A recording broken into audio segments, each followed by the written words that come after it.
Hi, welcome back to Elite Literary Book Group. I'm Rachel Beck, and I thought since the AP test is coming up pretty soon that I would do some just some Q3 questions for the literature part of the AP test.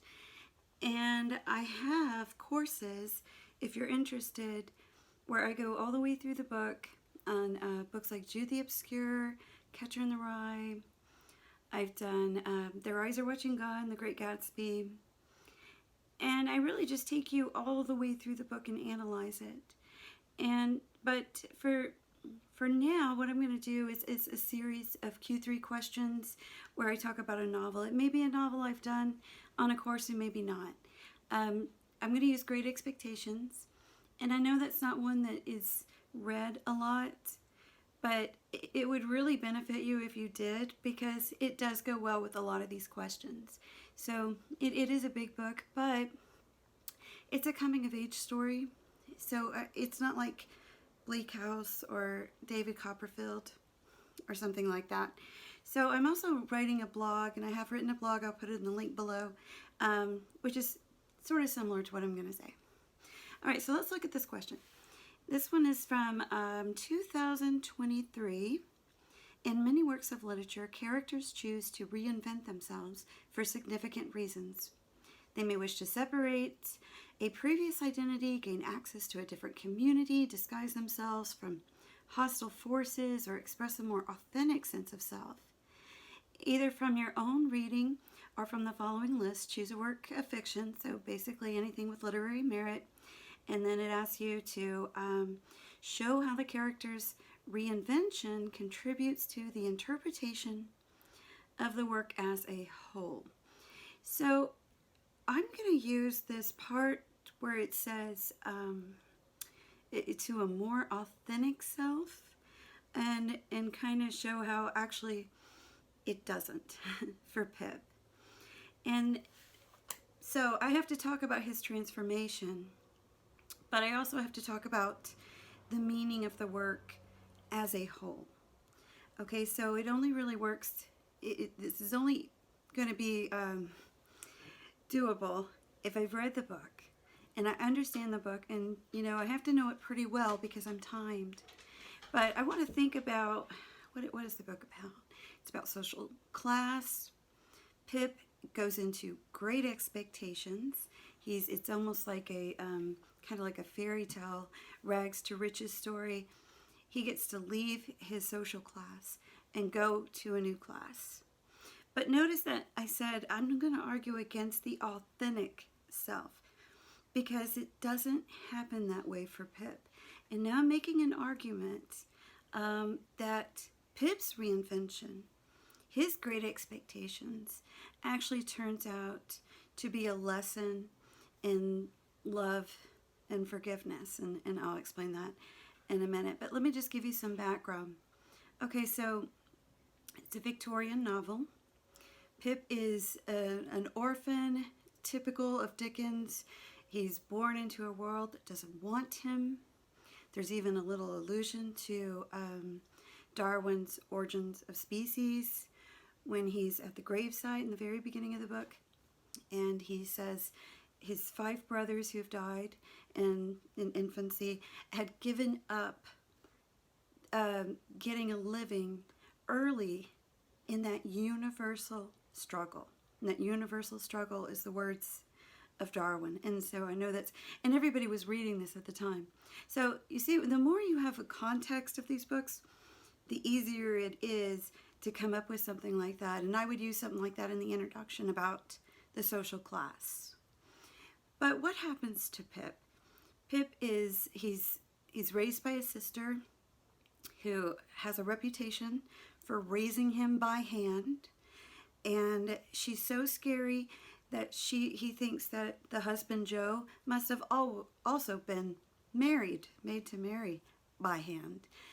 So she wears the pants in the relationship. They become kind of allies here, because he says, we're fellow sufferers. And Joe is like the father, he's like a stepfather to Pip. And he's also the only one who really cares about Pip. throughout the entire book, nobody loves Pip more than Joe. And Joe is a blacksmith. Pip thinks, okay, I'm going to be an apprentice and become a blacksmith. Just like Joe, we're going to be larks, as they say. But something strange happens to him. He gets sent to this mysterious Gothic home, Miss Havisham, who is, she's stopped time after she was jilted at the altar. And she has basically kind of wanted the whole world to stop with her. There is no time, there's no life. Great character. I mean, just you only find these people in Dickens. It's wonderful. But she has a adopted daughter, Estella, who's been raised by her. And basically her purpose in raising this beautiful girl is to take revenge on the male sex. So she wants Estella to be mean to Pip. She wants Pip to fall in love with her. And he does. And she wants him, Estella, to basically brush him off. This is, it's not just her personal problem. She's projecting it onto the world, and the world is her stage. Okay, so now the problem with Estella, lots of problems with Estella, but the main problem with Estella is Estella points out to Pip that he's backwards and that he's poor. Pip didn't really know this about himself before. It's almost like when you go to school for the first time and you've kind of been blissfully unaware about your situation in life, how much money your parents have, and so forth. You don't give much thought about what you're wearing, about what kind of shoes you have on. And then suddenly you go to school and people start making fun of you. Even here, there's a class structure. And no one knows that better than people who are sitting in a cafeteria, looking for somewhere to see Mean Girls. It's always the same, and it's strange how that does not change. It kind of change. It's kind of like that when you're a teacher too. It's just very odd. It's like you're going back in time. So at any rate, this is when Pip realizes that, he's not enough. He's not good enough. And he actually becomes pretty embarrassed by Joe because Joe's even less educated. Joe can't even read. And so he can't bring Joe around Estella.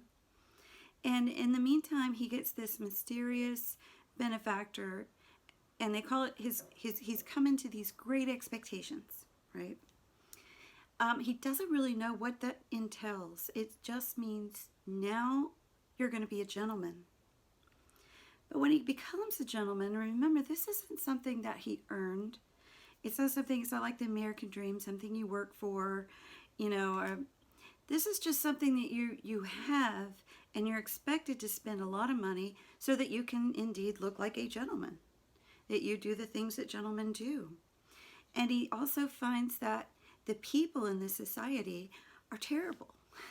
They're crooked, they're awful, they're corrupt, they're liars, they're cheats. None of them are like Joe.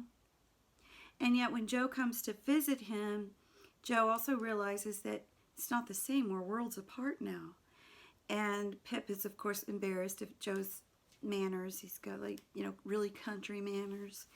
And the sweet thing that Joe says to him that's very true is, I'm wrong in these clothes. He dressed up to go downtown, but he says, if you saw me in my overalls, as the blacksmith, and you saw me working with my hammer, you wouldn't judge me as much. You wouldn't, you would, far more acceptable of me if you could see me there.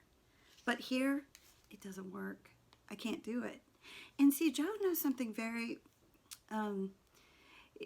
it's hard to kind of explain this because some people go, well, you're supposed to want to improve and get out of your class and so forth.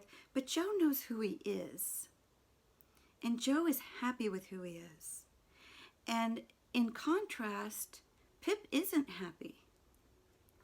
Pip has been giving all this other luxuries, but he's in debt over it. He's worried over it. He doesn't even know who his benefactor is.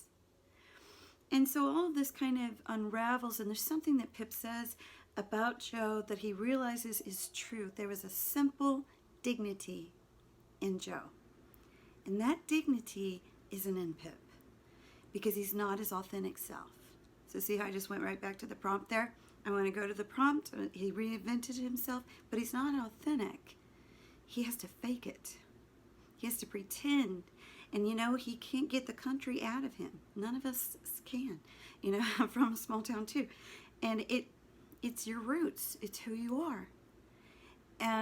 So when I used to teach this many moons ago, at the end of the book, there was a reading connection, and the connection was from the Gospel of Luke.